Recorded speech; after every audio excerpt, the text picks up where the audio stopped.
घर बांधण्यासाठी लागणाऱ्या सर्व साहित्यांचे दालन Jyotirling tiles, ceramics and traders, Sai Mandir Chowk, Kalamba. Mobile number 8237621621.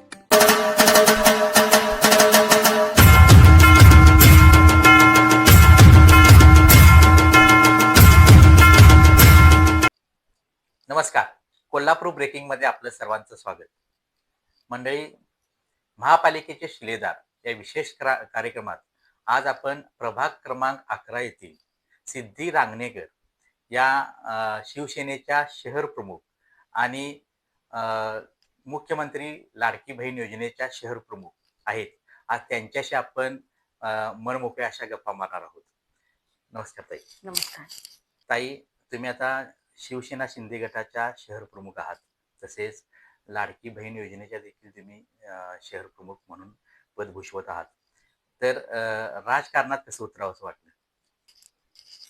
माहेरातून जो मला वसा मिळालेला आहे राजकारणाचा, तो पहिल्यापासून अंगात आहेच. आणि समाजकार्य हे मला वडिलांचं आणि चुलत्यांचं मी बघतोय. म्हणजे तुम्हाला सांगायचं थोडक्यात असं आहे की आज एखादा माणूस माहीत झाला की एक 12 दिवस झाले की माणूस विसरतोय त्या माणसांना. तर माझ्या वडिलांना आज 28 वर्ष आले. आज सुद्धा माणसांनी जर काही वडिलांचं नाव काढलं तर डोळे आश्रवून जातात. म्हणजे आमचं मन एकदम भरून येते. तुमच्यावर मला मुलाखत द्यायची होती, पण मन स्ट्रॉंग माझं होत नव्हतं ते तुम्हाला सांगण्यात. आणि वडिलांबद्दल सांगायचं म्हटलं तर वडिलांचा प्रवास खूप कमी काळाचा झालेला आहे, पण आम्हाला भरपूर काही त्या कमी कालावधीमध्ये भरपूर काहीतरी शिकवून गेलेले आहेत. म्हणजे वडील शिवाजीराव चव्हाण आणि रामभाऊ दादा माझे चुलते तुमचे, यांच्यातून तुम्हाला ही प्रेरणा मिळाली आणि तुम्ही आता राजकीय क्षेत्रात आता पदार्पण केलेलं आहे. होय. तर आता तुमच्याकडं राजकीय क्षेत्राबद्दल एक सामाजिक कार्य म्हणजे लाडकी बहीण योजनेचं तुमच्याकडे आता पद आहे. तर या पदाच्या माध्यमातून तुम्ही शहरातील किती महिलांना याचा लाभ मिळवून दिला या योजनेचा? तसं सांगायला गेलं तर मी राजेश क्षीरसागर दादांनी ज्या वेळेला ह्या योजनेचा आपल्याला GR आला, त्यानंतर आपण ठिकठिकाणी की नाही म्हणजे प्रत्येक वॉर्डमध्ये असं आम्ही कॅम्प लावले होते. मग ते युथ बँकेच्या माध्यमातून 0 बॅलन्सवर आपण खातं काढलं. 70 ते 75 हजार महिलांना आपण त्याचा लाभ मिळवून दिलेला आहे. आता महापालिकेच्या निवडणुकीच्या रिंगणात का उतरावंसं वाटलं? आता तुम्हाला सांगितलं की राजकीय हे वसा अंगात पहिल्यापासूनच होता. आणि लग्न झाल्यानंतर समाजकारणाचा वसा आहे माझ्या मिस्टरांच्याकडून, म्हणजे गणेश रांगणेकर यांच्यातून मला हा मिळाला. स्वतःचं अस्तित्व करायचं होतं, म्हणजे स्वतः काहीतरी हे करायचं होतं, पण घरी राजकीय वातावरण असल्यामुळे कधी धाडस झालं नाही की आपल्याला काहीतरी बनायचं हे सांगायला. पण एक असते ना, पुरुषाच्या मागं स्त्रीचा हात असतोय, पण माझ्या मागं माझ्या मिस्टरांचा हात आहे. प्लॅटफॉर्म होता, पण चालण्याची संधी मला माझ्या मिस्टरांनी दिलेली. वा. आता गणेश रांगणेकर हे माझे मित्रच आहेत काय, तर त्यांचे मी समाजकार्य मी बघत आलेलोच आहे. त्या समाजकार्यात तुमचा पण तेवढाच, त्यांचा जेवढा वाटा आहे तेवढाच तुमचा देखील असतो, हे पण मी पाहिलेलं आहे. तर आतापर्यंत तुम्ही राबवलेले उपक्रम जरा सांगा, सामाजिक उपक्रम. सामाजिक उपक्रम म्हणजे आपण रक्तदान शिबिर ठेवलेले आहेत. पुन्हा कोरोना काळात आपण प्रशासनाला मदत केलेली आहे. पूरग्रस्तांना मदत केलेली आहे. पाणी पुरवठा, म्हणजे पूर आलेल्या तेव्हा भरपूर आम्ही पाणी पुरवठा म्हणजे आपल्या भागात केलेला आहे. आणि 1ली ते 12वी पर्यंत मुलांना वही वाटप केलेली आहेत. 10वी ते 12वी मुलांचे सत्कार केलेले आहेत. जेव्हा त्यांचा 10वीचा आणि 12वीचा रिझल्ट लागला त्यावेळेला त्यांचे सत्कार करण्यात आलेले आहेत. तसंच आपल्या म्हणजे माझ्या दारातच की गणपती उत्सव असतोय, त्यावेळेला माझ्या दारात गणपतीचा 1-2-2.5 हजार माणसांचा प्रसाद असतोय. संक्रांतीच्या वेळेला माझा हळदी कुंकवाचा कार्यक्रम असतोय. सतत आम्ही समाजकार्यात अग्रेस आहेत. किंवा डिव्हिजनचं काम असू दे, हॉस्पिटलचं काम असू दे, किंवा मुलांच्या ऍडमिशनचं काम असू दे, माझे मिस्टर कायम सगळ्यांसाठी कामात असतात. म्हणजे तुम्हाला म्हणजे बाळकडू म्हणतात त्या पद्धतीने तुम्हाला मिळालेलं आहे. कारण आता तुमचे चुलत भाऊ जर म्हणला सुजित चव्हाण साहेब, तर ते आता जिल्हा प्रमुख आहेत. अजिंक्य चव्हाण हे आता नगरसेवक होते. आणि तुमचे वडील शिवाजीराव चव्हाण आणि तुमचे चुलते रामभाऊ चव्हाण यांचा देखील तुम्हाला मोठा असा वारसा लाभलेला आहे. तर या सगळ्या वाटचालीत एखादा आनंदाचा क्षण मला सांगाल?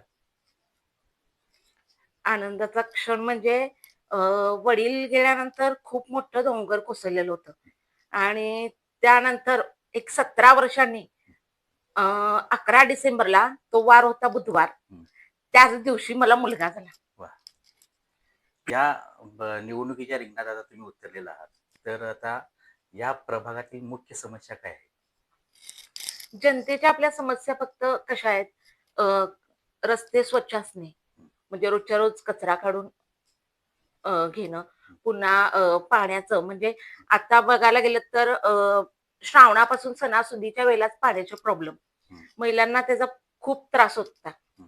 ते पण आता आपले क्षीरसागर दादांनी तो प्रॉब्लेम सॉल्व्ह करायचा प्रयत्न चालू आहे त्यांचा. लवकरच तो प्रॉब्लेम सॉल्व्ह होईल आणि रस्ते आपण जसा दादांचा निधी येतोय तसा आम्ही मंडळांच्या हे आपल्या तालमीबद्दल किंवा रस्त्यांबद्दल हे आपल्या प्रभागात काम चालूच आहे.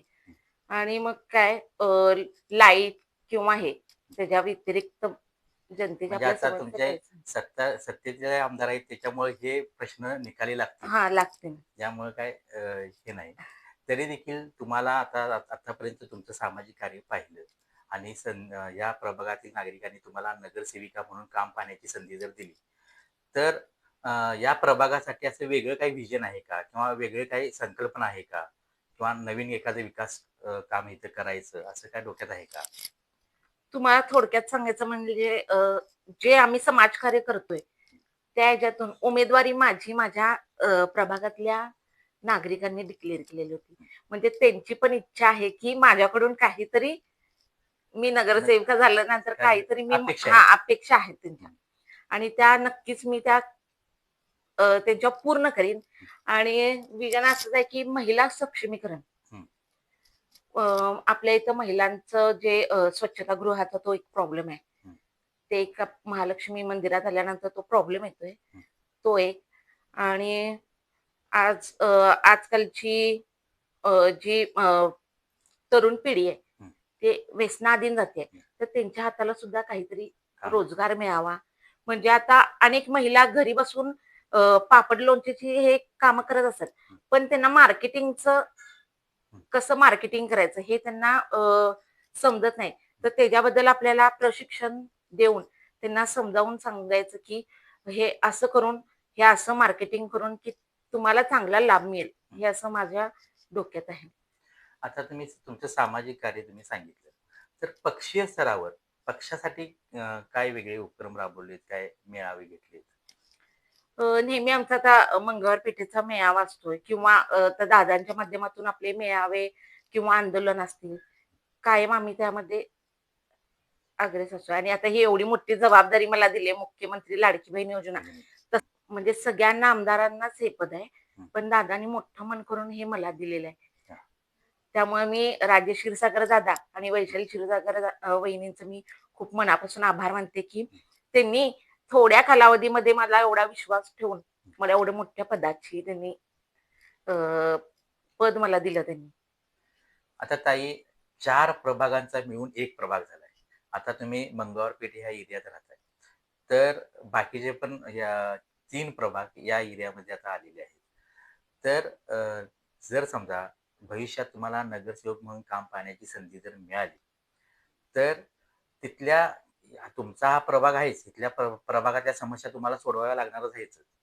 तर शिवाय इतर 3 कडे देखील तुमचं लक्ष राहिलं पाहिजे किंवा इतर प्रभागातल्या समस्या सोडवल्या गेल्या पाहिजेत.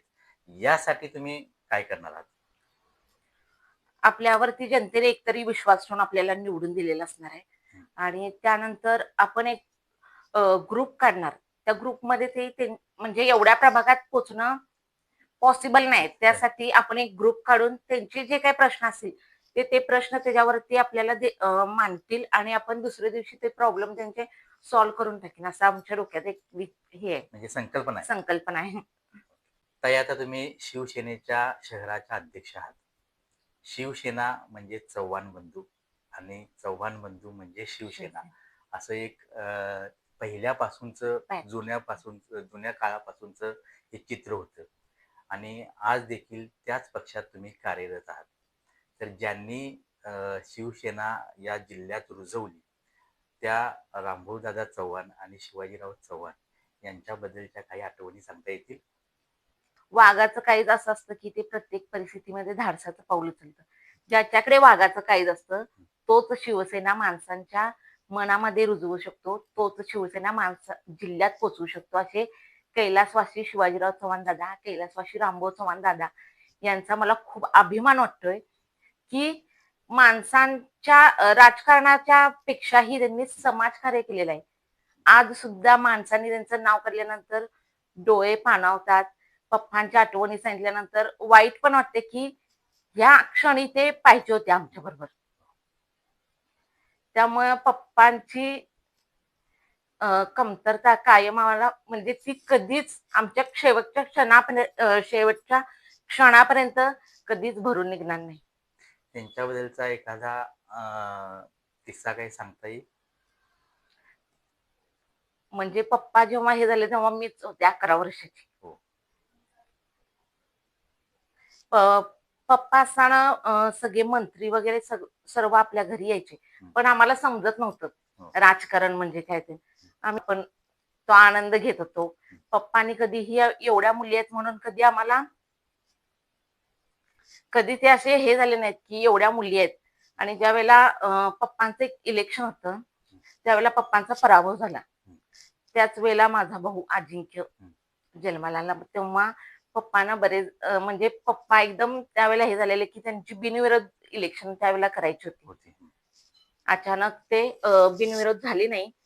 नंतर तुम्ही अजिंक्यच्या रूपानं ते स्वप्न साकार केलं. होय. त्या पप्पांच्या पराभवाचं जे शल्य होतं ते त्या अजिंक्यच्या रूपानं तुम्ही पूर्ण पूर्ण केलं. केलं. अजिंक्यच्या इलेक्शनला पण खूप स्ट्रगल करायला लागला आम्हाला आणि त्यामध्ये यश आलं. खरोखर तो दिवस पण आमचा सगळ्यांचा आनंदाचा म्हणजे तो क्षण आम्ही विसरू शकतच नाही. एवढा आनंद त्यावेळेला माझे चुलते रामभाऊ चव्हाण दादा पण होते. सगळ्यांना तो आनंद कधीच आम्ही विसरणार नाही.